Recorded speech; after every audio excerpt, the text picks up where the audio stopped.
오늘 우리에게 주시는 하나님의 말씀은 신명기 6장 4절부터 5절 말씀입니다. 구약성경 신명기 6장 4절 5절 말씀 개역개정과 새번역으로 함께 교독하도록 하겠습니다. 개역개정 말씀입니다. 이스라엘아 들으라, 우리 하나님 여호와는 오직 유일한 여호와이시니 너는 마음을 다하고 뜻을 다하고 힘을 다하여 내 하나님 여호와를 사랑하라. 아멘. 새번역으로 한 번 더 우리 이번에는 다 같이 한 목소리로 봉독하겠습니다.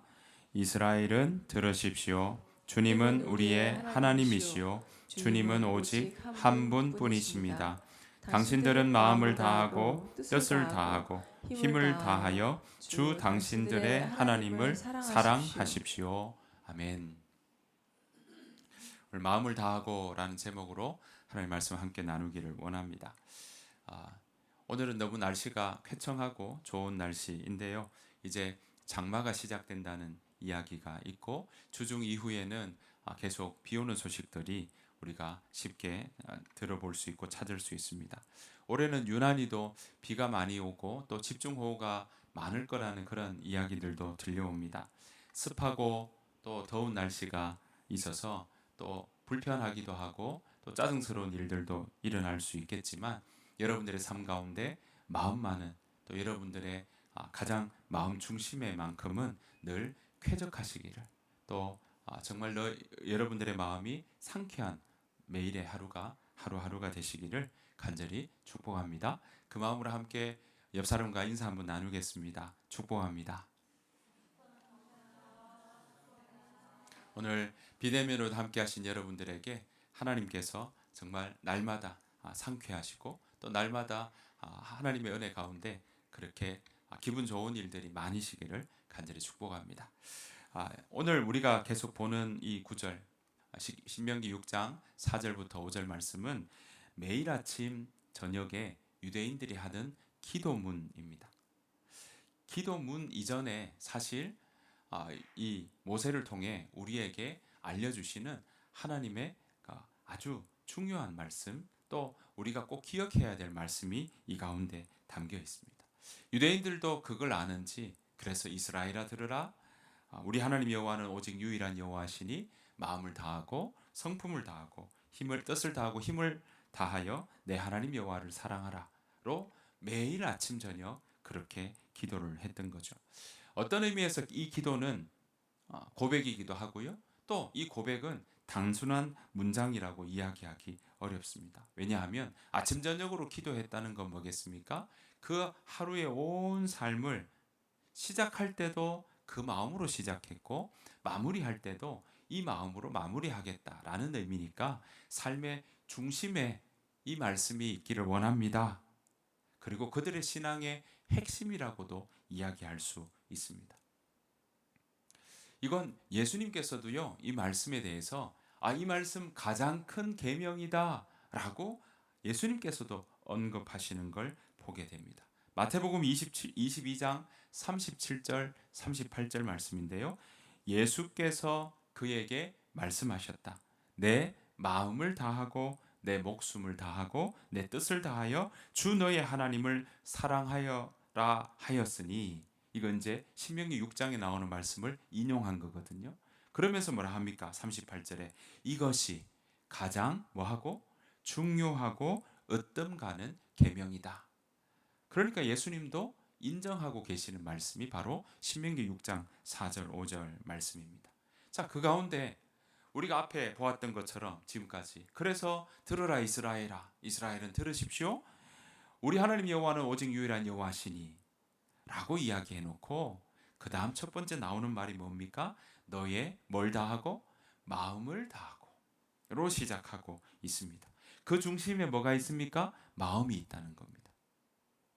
오늘 우리는 이 성경이 말하는 이 마음을 다하고 뜻을 다하고 힘을 다하여서 하나님 여호와를 사랑하라 그랬는데 그 사랑하는 마음의 앞부분에 나오는 첫 번째가 뭡니까? 뭘 다하라고요? 마음을 다하라고요. 도대체 말하는 이 마음을 다하고는 무슨 의미가 있고 또 왜 마음을 다하라고 하는지 우리가 살펴보기를 원합니다. 히브리어에서 마음은요, 단순히 우리가 마음이 간다 뭐 이럴 때 감정적인 부분으로 생각하는 경향이 있지만 이 원어에서 이야기는 마음이라고 하는 것은 감정만을 표현하지는 않습니다. 성경에서도 마음이라는 게 단순히 감정적인 감성만을 다루지는 않는다라는 것입니다. 이 마음은요, 낯설게 느껴질 만큼 마음이라는 표현이 굉장히 다양하게 기록되어 있고 쓰고 있고 표현되고 있습니다. 왜냐하면 고대 이스라엘인들은요, 뇌에 대한 개념이 없었기 때문에 또 그런 단어가 있지 않기 때문에 마음이라는 단어에는 지적인 것도, 지성도, 감성도, 의지도 다 마음에 있다고 여겼습니다. 이걸 성경 곳곳에서 찾아볼 수가 있습니다. 잠언 14장 33절 보시면 이렇게 나옵니다. 지혜는 명철한 사람의 마음에 머물고 미련한 사람 마음에는 알려지지 않는다. 자, 지혜가 어디에 머문다 그래 돼 있습니까? 마음에 머문다 돼 있습니다. 그러니까 그 사람의 지적인 부분도 그렇게 활동하는 것도 그 지혜도 마음에 머문다라고 돼 있어요. 자, 그 다음에 보시면 사무엘상 1장 10절에 보시면 이렇게 나옵니다. 바로 한나가 마음이 뭐 하다고요? 괴롭다. 그래서 마음이 괴로워서 여호와께 기도하고 통곡했다라고 이야기를 하고 있습니다. 그 말은 뭐겠습니까? 마음 안에 괴롭다는 표현이 나온다는 건 바로 감정적인 부분도 마음에 들어있다라고 이야기를 하고 있는 것입니다. 자, 그 다음에 사무엘하 7장 27절 보시면 이렇게 나옵니다. 같이 한번 읽어보실까요? 시작. 만군의 주 이스라엘의 하나님 주님께서 몸소 이 계시를 이 종에게 주시고 내가 너의 집안을 세우겠다 하고 말씀하여 주셨으므로 주님의 종이 감히 주님께 이러한 간구를 드릴 용기를 얻었습니다. 용기를 얻었습니다. 그러니까 의지도 그 마음 가운데 이야기 나누다가 그 마음 가운데 얻었다라고 이야기하고 있습니다.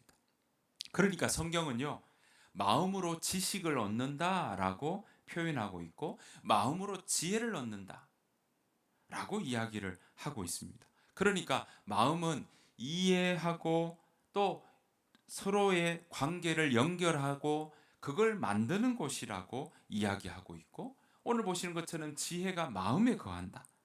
그러니까 마음은 참과 거짓을 분별하는 곳이기도 하다라는 것입니다.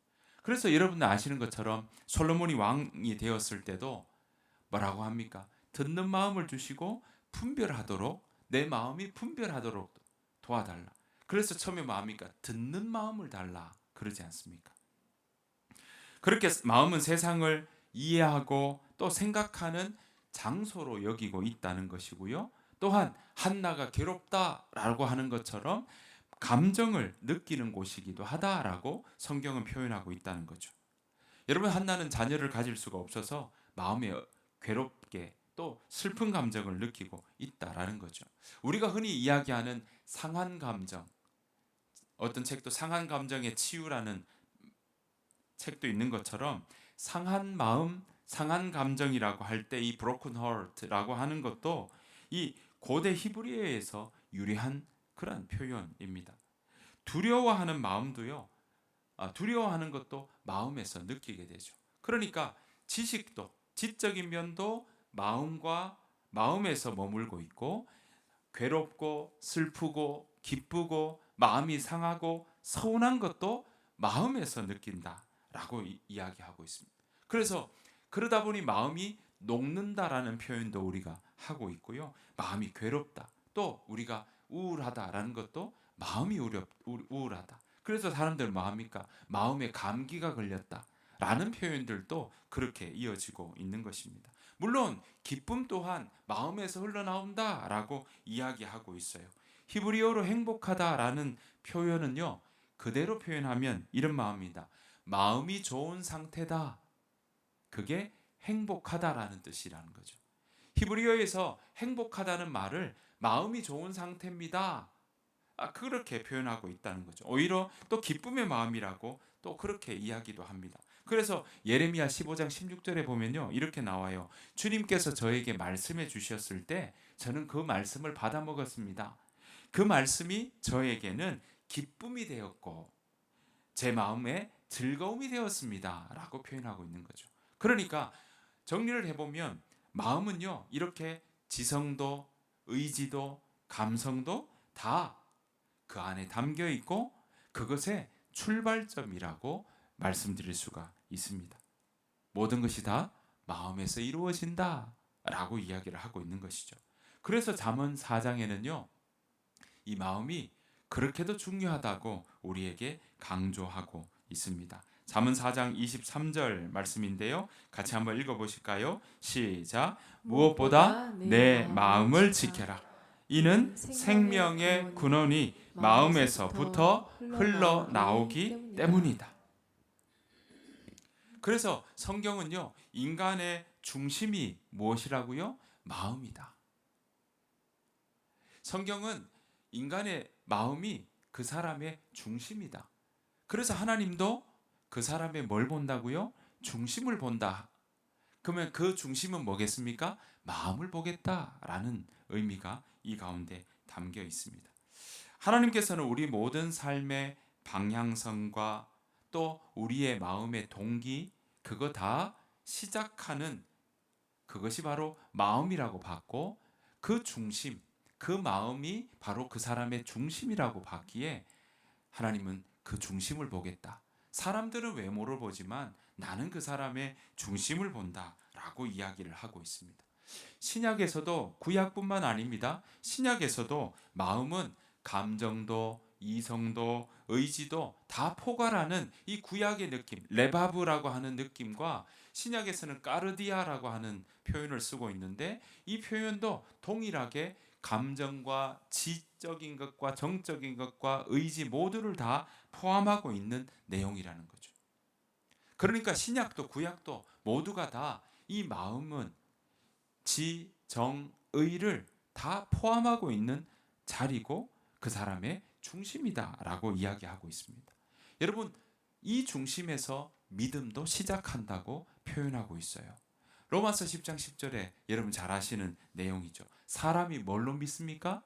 마음으로 믿습니다.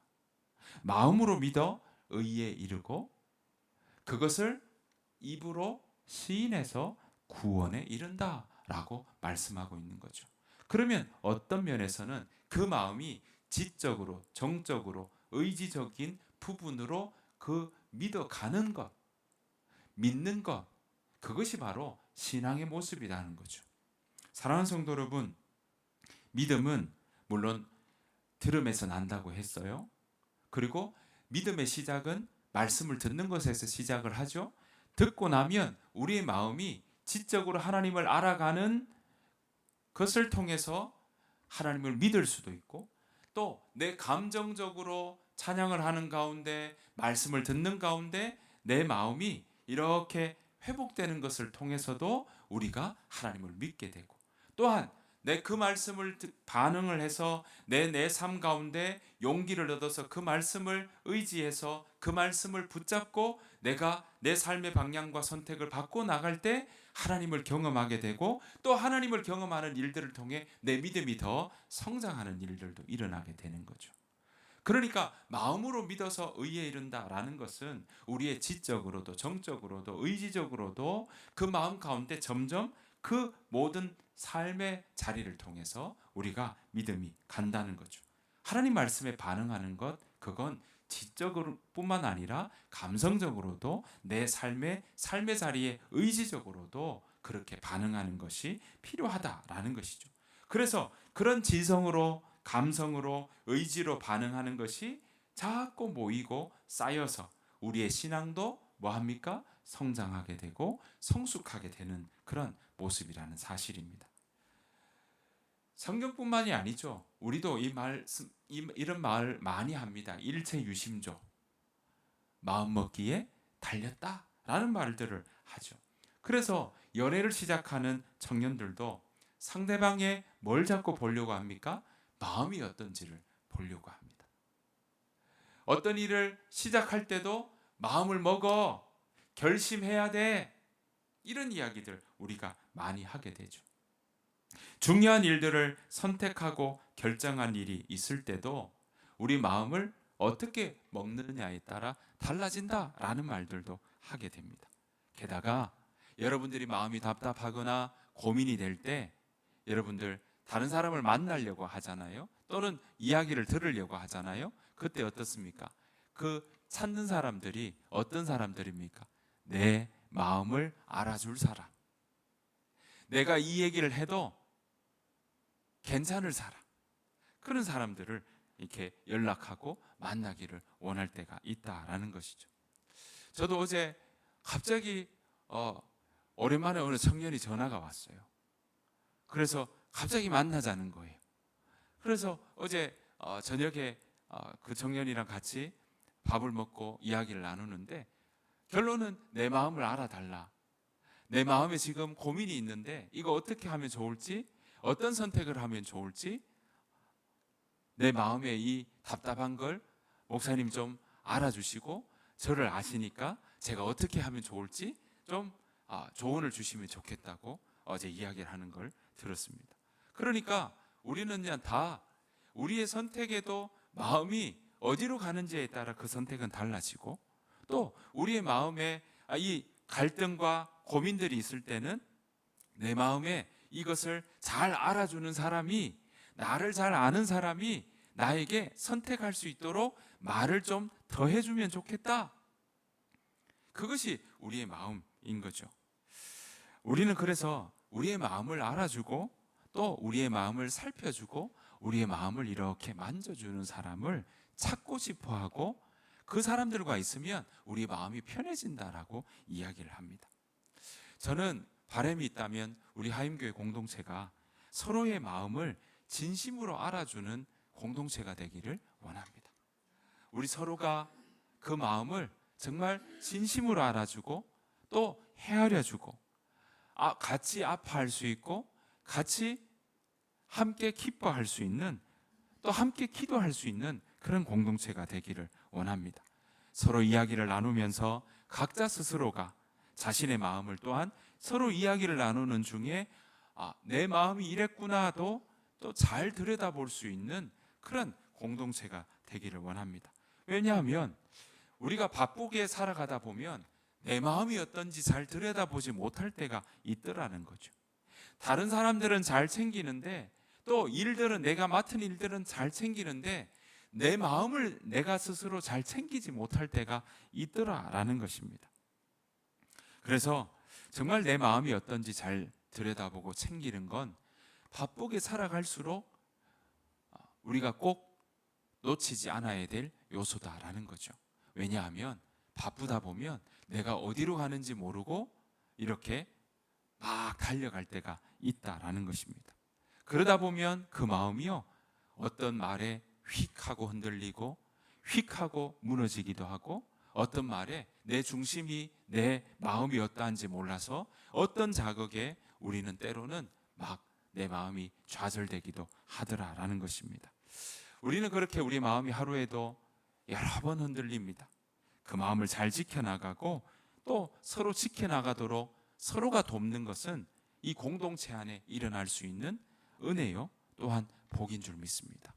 바라옵기는 그렇게 우리가 서로 아끼고 서로 마음을 나누고 또 서로 함께 기도하고 그 아픔을 함께 통감하고 또 기쁨을 함께 나누며 나아가는 우리 가운데, 그래서 하나님께서 주시는 은혜가 또 하나님께 주시는 기쁨이 가득한 그런 공동체로 날마다 나아가는, 우리가 해마다 더 성장하고 그런 마음이 더 풍성해지는 귀한 공동체로 서가기를 간절히 축복합니다. 이렇게 마음이 중요한데 성경은요, 인간의 마음이 아름답기만 하다고 말하지는 않습니다. 마음이 참 중요한데 우리 인간의 마음이 아름답지만은 않다는 거예요. 그래서 선지자 예레미야는 절망적으로 우리의 마음을 이렇게 진단합니다. 예레미야 17장 9절 10절 말씀입니다. 같이 한번 읽어보실까요? 시작. 그 어느 것보다도 비뚤어진 것은 사람의 마음이다. 사람의 마음은 심히 약하기 때문에 아무도 그 속을 알 수 없다. 네, 그 속을 알 수 없다. 여러분 동의하십니까? 그래서 우리 속담에도 뭐합니까? 네, 10길 물속은 알아도 한 길 사람 속은 모른다. 네, 진짜 그 사람이 그랬다고? 나하고 그렇게 지냈는데 어떻게 나를 배신할 수가 있어? 이런 이야기들을 많이 하게 되죠. 여러분, 예레미야는요, 오늘 이 말씀처럼 그 어느 것보다도 삐뚤어진 것은 사람의 마음이다. 그러니까 인간의 마음이 근본적으로 부패했다라고 그렇게 여기고 있습니다. 예레미야는 당시에 이스라엘 백성들을 보며 이렇게 한탄했던 거예요. 사람의 마음이 심히 악하기 때문에 아무도 그 속을 알 수가 없다라고 이야기를 했던 것입니다. 당시의 이스라엘 백성들은 예레미야의 이야기를 단 한마디도 듣지 않았습니다. 하나님을 저버리고 심지어 자녀를 제물로 바치는 일까지 있었던 시대가 예레미야가 지냈던 시대입니다. 사람들은요, 예레미야가 이야기하면 듣기는커녕 비웃었습니다. 한마디도 듣지 않았어요. 우리가 읽던 예레미야서 나오는 거기에 나오는 모든 예레미야가 전했던 말씀, 이스라엘 백성들은 단 한마디도 듣지 않았습니다. 그런데 왜 성경에 예레미야서가 들어왔냐? 나중에 시간이 지나서 정말 예레미야의 예언대로 그 일들은 그대로 이루어졌고 경험되었기에 그들은 지나고 보니 예레미야가 예언했던 말씀들이 정말 하나님이 말씀하셨던 말씀이시구나. 그걸 경험했기에 바로 성경에 지금 들어와 있고 그것이 바로 오늘 우리에게도 전해지고 있는 것입니다. 예루살렘의 당시에 의로운 사람 단 한 사람도 없었습니다. 선지자들은요, 거짓을 말했습니다. 예언자들 수십 명, 아주 많은 숫자가 그 당시에 있었지만 예레미야처럼 얘기하는 사람이 없었던 겁니다. 다 예레미야와 반대적인 얘기를 했던 거죠. 그러니까 일반 백성들은 헷갈리는 거예요. 뭐가 하나님의 말씀인지 모르는 거예요. 예레미야만 혼자 그렇게 얘기했다면, 예레미야만 당대의 선지자였다면 또 다른 이야기겠죠. 하지만 당시에는 수많은 선지자들이 있었고 수많은 예언자들이 있었는데 그 예언자들이 다 하나님의 말씀을 전하기보다 다른 거짓을 전했고 하나님의 말씀을 전하지 않았기 때문에 백성들은 헷갈리는 겁니다. 그런데 다수의 선지자들이 뭐합니까? 거짓을 이야기했던 거죠. 제사장들도 부패했습니다. 거짓 선지자들의 말에 따라 백성을 다스렸고요, 제사장들도 하나님의 뜻을 따라가기보다 오히려 그들은 부패했고 그들의 이익을 취하고 그렇게 살아가는 모습들이 너무나 만연해서 그것이 마치 당연한 것처럼 여겼던 거예요. 그게 대세였으니까. 그러니까 거짓이 진리처럼 보이고 또 거짓 예언자의 이야기가 하나님의 말씀처럼 느껴지는 때가 바로 그때였던 겁니다. 제사장들도 잘못 가르치고 또 잘못 다스림에도 불구하고 백성들은 그거 잘못된 것 아닙니까? 라고 이야기하지 않았던 거죠. 왜냐하면 하나님의 말씀이 무엇인지 그들은 듣지 않았고 잘 몰랐고 하나님을 알아가는 일도 그들 가운데 없었던 겁니다. 그러니까 오히려 항의하지 않고 오히려 좋게 여기고 따라가고 있었던 거죠. 그들의 귀에 들리기에 너무나 달콤한 이야기만 있었기 때문에 그렇습니다. 예레미야는 망한다고 돌아오라고 이야기했지만 거짓 예언자들은 망하지 않는다. 우리 하나님의 은혜가 너무 커서 하나님 우리에게 은혜 베풀어 주신 하나님이라고만 얘기했기 때문에 그들의 이스라엘 백성들은 다수의 거짓 예언자들의 이야기에만 귀 기울였던 겁니다. 그러다 보니 그 삶에는요, 하나님을 따르는 모습들은 점점 사라져가고 부패했습니다. 물론 예배를 드리지 않은 것은 아닙니다. 예배 드렸어요. 절기 지켰습니다. 제사 드렸습니다. 하지만 형식에 거쳤습니다. 그들의 행동은요, 가증했어요. 입으로는 하나님을 경외한다, 하나님을 찬양한다고 했지만 마음에는 하나님의 말씀을 담지 않았습니다. 가난한 자를 억누르고요, 하나님의 말씀과는 동떨어진 삶을 살아갔습니다. 서로 거짓이 많았고 재판은 돈이 많은 사람들이 적은 사람들을 억압해서 돈 많은 사람들이 재판을 이기게 하는 일들도 당시에는 너무나 많았던 겁니다. 여러분, 그래서 사람들은 서로 속고 속이며 자신의 이익을 취하면서 나는 그래도 그런 모습 속에 제사와 절기는 지키고 있으니까, 그래서 내가 잘 살고 있으니까 하나님이 나에게 은혜 주시고 계시다고 그들은 착각하고 있었던 겁니다. 하지만 사람은 속일 수 있지만 하나님은 속일 수 없었습니다. 사람은 외모를 보지만 하나님은 중심, 곧 마음을 보시기 때문에 그렇습니다. 결국 어땠습니까? 이스라엘은 예레미야의 예언대로, 에스겔의 예언대로 그렇게 멸망했고 바벨론으로, 포로로 잡혀가는 일이 일어났던 것입니다. 그래서 다시 출발하고 새롭게 시작한다는 것, 그걸로 끝났다면 우리에게도 우리는 절망적인 거죠. 하지만 다시 출발하고 새롭게 시작한다는 말들은 우리도 지금 하고 있지만 성경도 우리에게 가르쳐 주고 있습니다. 포로로 간 것이 끝이 아니었습니다. 그들은 다시 돌아올 수 있었고 다시 새롭게 시작하는 일들이 있었다는 거죠. 여러분, 다시 출발하고 새롭게 시작한다는 것, 어디에서부터 시작하느냐? 마음에서부터 시작한다는 겁니다. 그래서 마음을 살펴보아야 된다라고 이야기합니다. 우리말에도 그래서 뭐라고 이야기합니까? 심기일전하자라고 표현하죠. 심기일전하자. 어떤 일을 계기로 내가 가졌던 그 마음가짐 버리고 다시 내 마음, 새롭게 마음을 먹고 가자. 그게 심기일전이지 않겠습니까?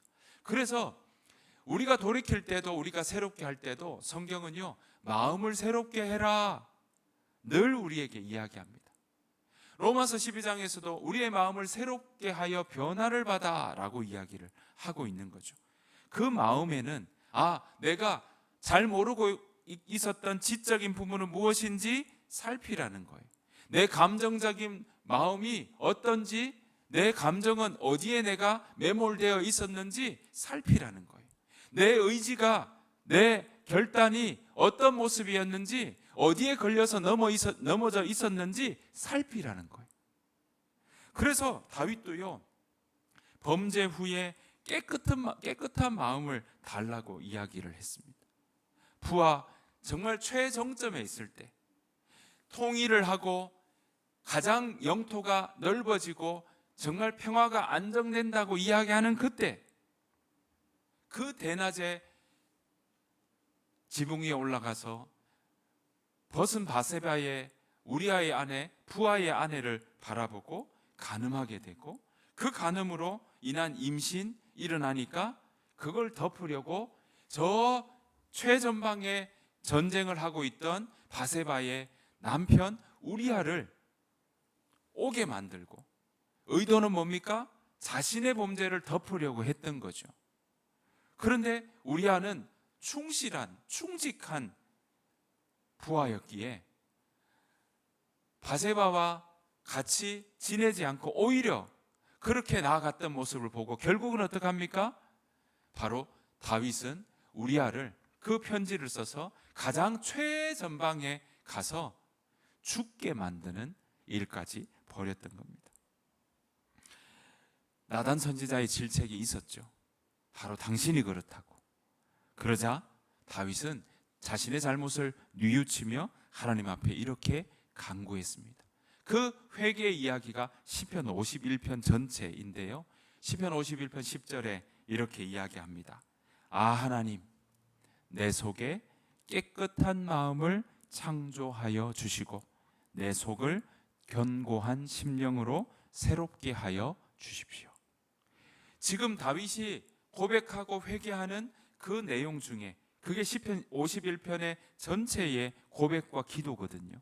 그런데 시편 51편에 보면 이런 말이 나옵니다. 하나님, 내가 돌이킵니다.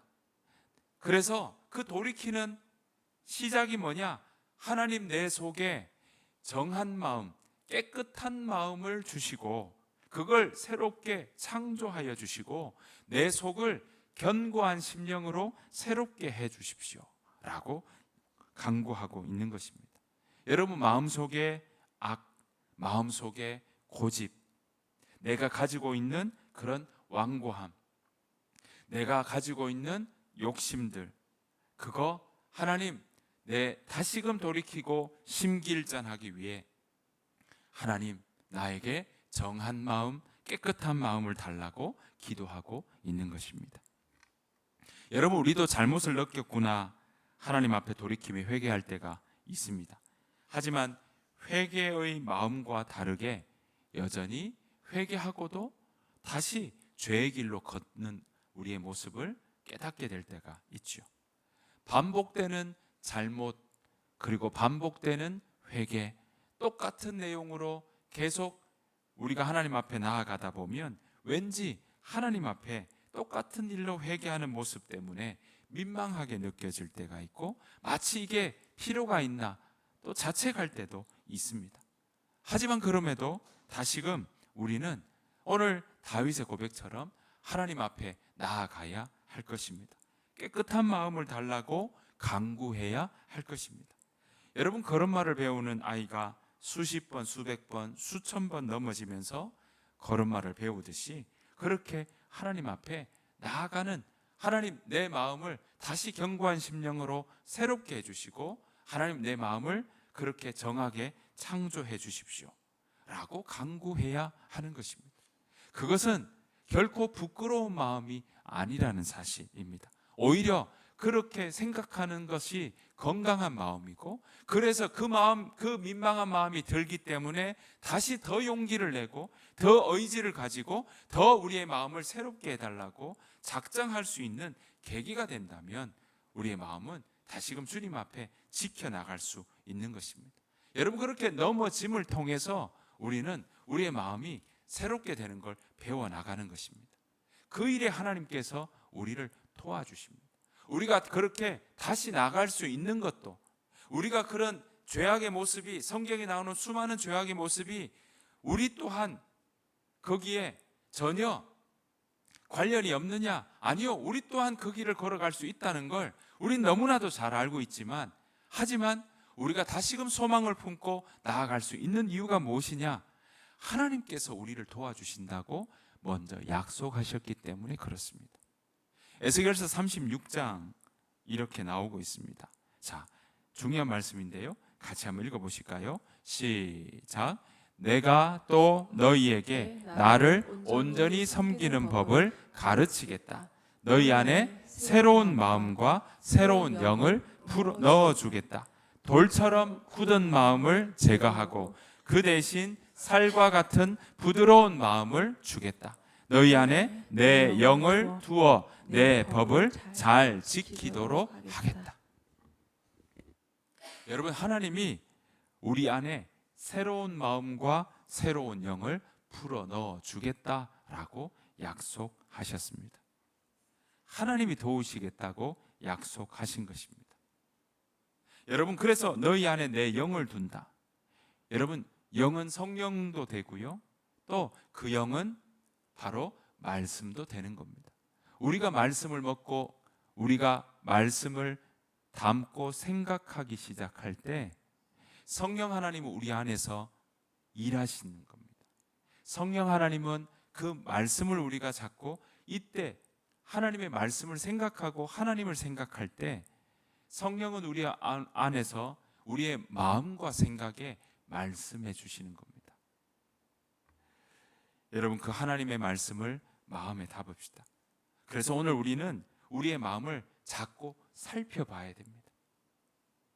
내가 정말 마음을 다하고 있는지, 내 마음의 믿음이 또는 내 신앙의 모습이 지성으로도 감정적으로도 의지적으로도 내가 계속 성장하고 있는지, 성숙하고 있는지, 자라나고 있는지 우리는 살펴보아야 할 것입니다. 내가 선택하고 내 일상 가운데 결정하는 많은 일들, 내 감정은, 내 생각은 어디에서부터 그 뿌리가 있는지 살펴보는 것도 내 마음이 어디에 뿌리를 닫고 있는지 볼 수 있는 힘이 될 것입니다. 여러분, 저는 저와 여러분들의 마음의 뿌리가 또 여러분들의 마음에 담고 있는 것이, 가장 많이 담고 있는 것이 하나님의 말씀이기를 간절히 축복합니다. 그 말씀이 우리 안에 살아서 우리의 마음이 그 말씀 안에 있으면, 말씀이 우리 안에 거하면 그것이 살아서 역사해서 우리의 마음을, 관절과 골수를 찔러 쪼개고 우리의 생각과 마음을 자꾸 자극을 해주시고 또 그 일들을 통해 우리로 하여금 의의 길로 걸어가도록 만들어 주실 것입니다. 여러분, 그래서 바라옵기는 저와 여러분들의 일상이 지성적으로도 하나님을 알아가는 일들을 통해서도 하나님을 경험하기를 소원하고요, 감정적인 그 부분에 하나님이 만져주시는 일들을 통해서도 위로해 주시고 또 우리를 싸매어 주시는 하나님의 은혜를 경험하시기를 소원하고요, 또한 여러분들의 의지 가운데도, 여러분들의 결단 가운데도 하나님이 용기를 주시는 일들이 무엇인지, 하나님이 평안을 주시는 일들이 무엇인지 여러분들이 일상 가운데 경험하기를 바랍니다. 그래서 지식으로나 감정적으로나 의지로나 하나님을 사랑하는 우리 모두가 되기를 간절히 축복합니다. 그래서 오늘 성경은 이렇게 이야기하는 거예요. 너의 마음을 다해 하나님을 사랑하라. 오늘 저와 여러분들이 정말 우리의 몸과 우리의 마음 다 해서 우리의 감정도, 우리의 욕망도, 우리의 시간도, 우리의 온 마음의 중심 다하여서 하나님을 사랑한다, 또 하나님을 사랑하겠노라, 그렇게 선택하고 결정하며 나아가는 저와 여러분들의 삶이 되시기를 간절히 축복합니다.